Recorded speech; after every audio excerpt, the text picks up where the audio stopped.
Nejdříve se dlouhé měsíce diskutovalo o jejich podobě a legálnosti, teď na ně bude zřejmě sedat prach. Přenosné značky se staly terčem mnoha právníků, ale také terčem samotných řidičů, a to doslova. Například tady v Lázních Bohdanic strážníci nakoupili celkem 22 značek v hodnotě 60 000 korun. Po zhruba 2 letech jim těchto značek zůstalo pouhých 5. Některé značky byly odcizeny v průběhu, některé značky byly poškozeny velkými nákladními vozidly. Pokud si někdo myslel, že zmizení značek upozorňujících na přítomnost městského strážníka s radarem teď udělá ze silničních závodníků opět krotké beránky, tak ten se spletl. Ten kombajn obmedzoval nás tu iba. A som trošku pridal, som musel oběhnout a stalo se. Já to nemůžem. Se nedá nic dělat, no, hold.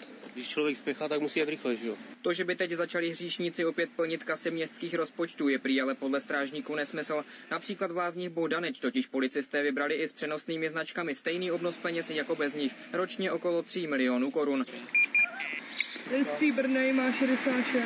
I když už teď legislativa nedává strážníkům za povinnost měřené úseky označovat, například v Praze se s nimi na některých místech budou řidiči potkávat i nadále. Jižní spojka, tunely, Pražský okruh, tam po vzájemné dohodě v současnosti zůstávají ty první značky, které upozorňují na měřený úsek, a to na všech nájezdech, tak aby plnili určitý preventivní účinek. 1. srpnový den si na řidiče připravil i další změny, tak například za nerozsvícená světla nebo přítomnost alkoholu v krvi do 0,3 promile už nehrozí žádný trestný bod. Naproti tomu, kdo jich nazbírá 12 a bude chtít svůj řidičský průkaz zpátky, bude muset absolvovat mimo jiné i několika hodinový psychotest. Podrobný přehled všech novinek najdete na našem webu TN.cz.